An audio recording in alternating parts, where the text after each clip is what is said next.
Okay, so it's happening again now. So Rashida Tlaib, a Muslim American congresswoman, very progressive, is once again being smeared by Republicans, and Democratic leadership has not really stood up for her once again.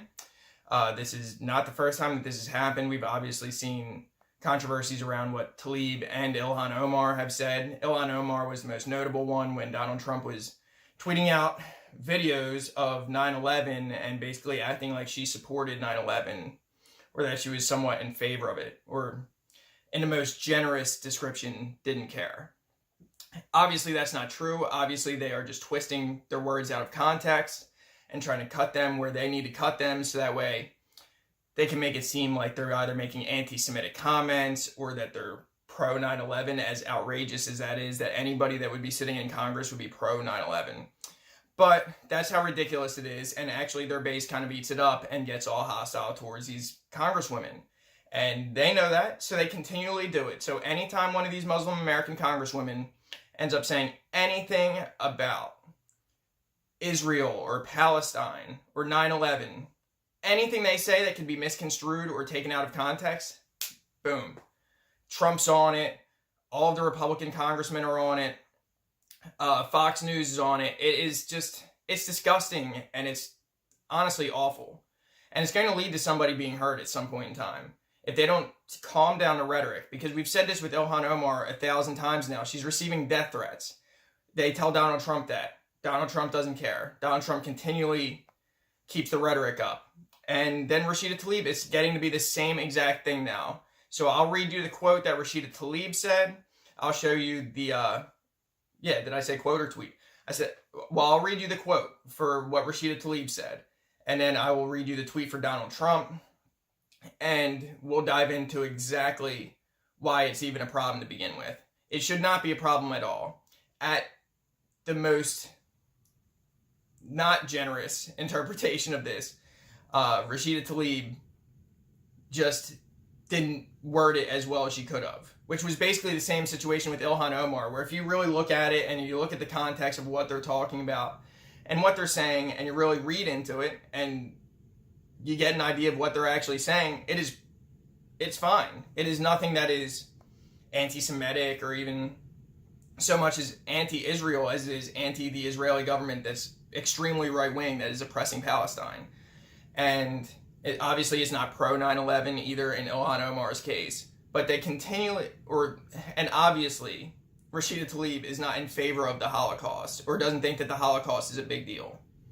Like, does anybody with a straight face really want to tell me that Rashida Tlaib really thinks that the Holocaust isn't a big deal? Or that Ilhan Omar thinks that 9/11 is fine?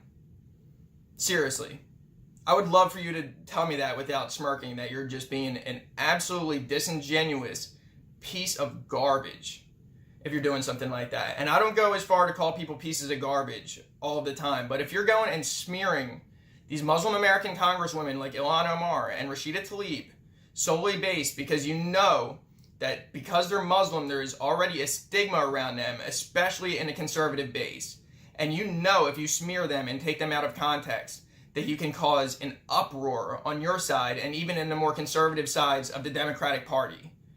And death threats roll in, and what do they keep doing? They don't stop. And they won't stop. Because they don't give a fuck about that. They give a fuck about furthering their agenda and propagandizing against anybody that stands in their way. And if you're Muslim or a woman or somebody that they can take out of context, but especially Muslim, they are going to do everything they can to smear you as an anti-Semite, as anti-Israel, in every sense of the word. And they don't care how many death threats you get after. Donald Trump, he does not care how many death threats Ilhan Omar gets. It couldn't matter less to him. And he will continue with his rhetoric, and then, as an example, he then just tweets out about Rashida Tlaib. So, if you disagree with me on this, I don't know how you could, because it's so clear and it's so plain as day that it was already a trap for people to speak badly about Israel in a government sense before. If you said anything about Israel's right-wing government and how they're oppressing Palestine, even then they would try and smear you as anti-Semitic if you're not Muslim American.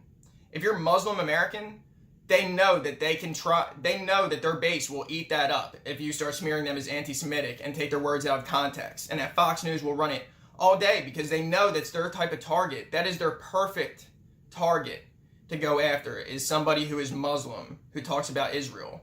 Because that makes it even easier for that bullshit propaganda tactic of smearing you as anti-Semitic. It just makes it so much easier for them to do it and convince their base of it if the person is Muslim. So it's clear as day. It's disgusting. The people who are doing this, Donald Trump obviously, and all these other Republicans and Fox News hosts, they should be ashamed of themselves. They're obviously not ashamed of themselves because they continuously do this, but they should be. They shouldn't be able to look themselves in the mirror every day because all they are dirty, disgusting propagandists. And we'll get to the tweet and we'll get to the quotes of what Rashida Tlaib said. But I think after I give you all that, I'll give you an extra couple of 2 cents on the matter. But I've basically given you my opinion already. I can't hold that back. It's disgusting.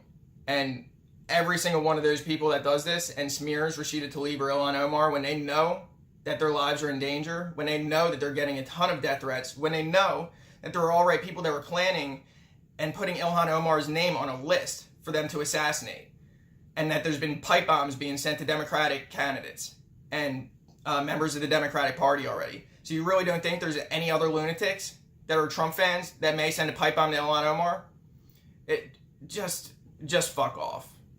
Fuck off with all of that, because everybody knows it's BS on the left. Everybody on the right that is propagandizing this, they know it's BS too. Their base may not, but they know it's BS. And they're just convincing their base again, and they're moving the propaganda machine like they always do. And sadly, it works for them on their side. Now, progressives, we see it and we call it out, but it works for them on their side.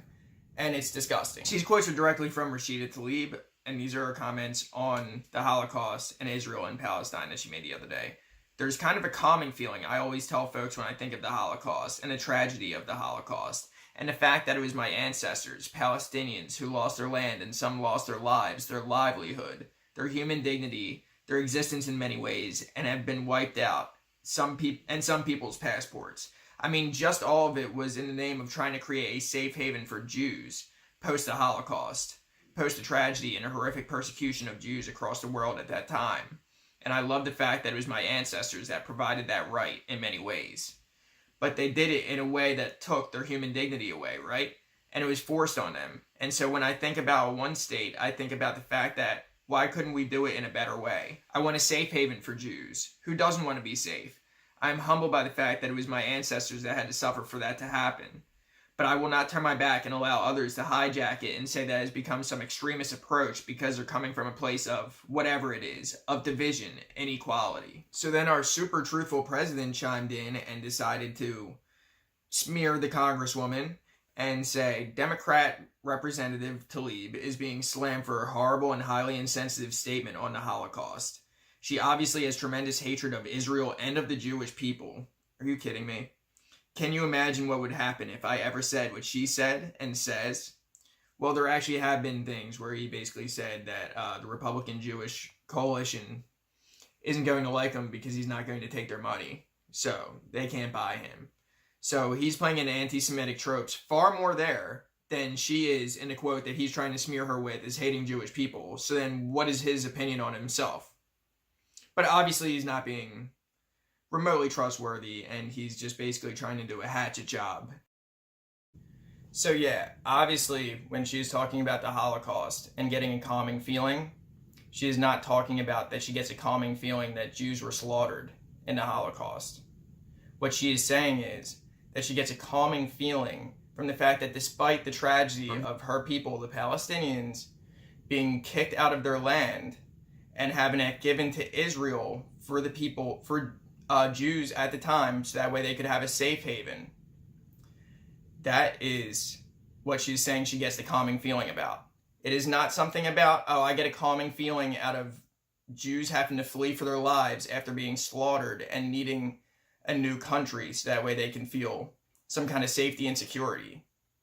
That is not what she's saying at all. And I don't see how you could get that out of there. It would only be if you did blatant out of context grabs of that one statement where you say Rashida Tlaib gets, quote, calming feeling about, quote, Holocaust and forming of the state of Israel. It's just not even remotely close. Now, some people are having a problem with that she tried to frame it like Palestinians were more than open to having Israel take over their land, basically. But that is not what she's saying either.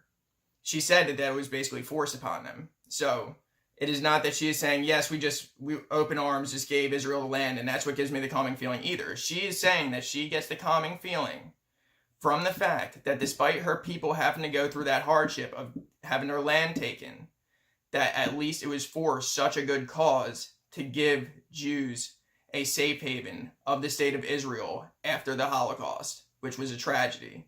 So she's saying there's two tragedies, but at least she gets a calming feeling that the tragedy that happened to her people was able to provide that safety and that new state for Jewish people who were severely in danger at the time. So I don't get how you could get anything else out of that if you actually dissect what she said. And then for Donald Trump to go and tweet what he tweeted, he is just... I mean, if you didn't know about Donald Trump being a terrible human being already, and one of the most disingenuous human beings you could ever find, and just a straight up fraud and a liar, then that's a clear example of that. I mean, Donald Trump, he is as fraudulent, as hypocritical, as slimy of a human being as you could get. He's ripped people off his entire life. He's lied. He's cheated the system. He's taken advantage of people. He's thrown people under the bus countless times. He said racist remarks. He said anti-Semitic remarks, like when he said, I forget exactly what group he was talking to, but it was some kind of Jewish American society or something along those lines. And I'll even try and pull the clip up for this video once it's up on YouTube. And he's basically saying, yeah, like you guys talking about the Jews like to buy your politicians, but you're not going to be able to buy me. That is far more anti-Semitic than anything that Rashida Tlaib just said. And if you can't see that's at least playing into anti-Semitic tropes, what Donald Trump said. So I don't know why that just cut off, but if you can't see, my thing just stopped recording out of nowhere. But if you can't see that that's far more playing into anti-Semitic tropes than what Rashida Tlaib said, then I can't help you. And Rashida Tlaib continuously fights against this, saying how they cannot... she's not going to allow them to just take her words out of context like that and smear her in such a disgusting and severe way. And she's 100% correct about that. And Democrats have to have solidarity with Rashida Tlaib. There was so many mistakes on Democratic's leadership side when it came to Ilhan Omar and Israel, because their Democratic leadership, like people like Chuck Schumer and Nancy Pelosi, they're AIPAC people. They go to speak at AIPAC every single year, and they're very pro-Israel. So to them, that they need to use that smear tactic too in their eyes, because they are pro-Israel and they don't want to get any criticism for doing what they do from progressives. So then they dive on and do the smears as well. Not only that, but then they also just cower to Republicans to begin with. So the combination of Republican pressure plus them already being more pro-Israel than people on the left would want them to be, they dove right in on the Ilhan Omar thing and condemned her. If they cannot do that with Rashida Tlaib. They can't do it with her, because they're feeding into the Republican propaganda machine, and it's just putting them more and more at a disadvantage. And it makes them look even worse, because everybody on the left sees those comments and says, yeah, Rashida Tlaib, maybe she could have worded it a little bit more fluently, but she said nothing wrong. She didn't say anything about actually being happy that the Holocaust happened or gets a calming effect from 6 million Jews being slaughtered by Adolf Hitler. It's not remotely what she said.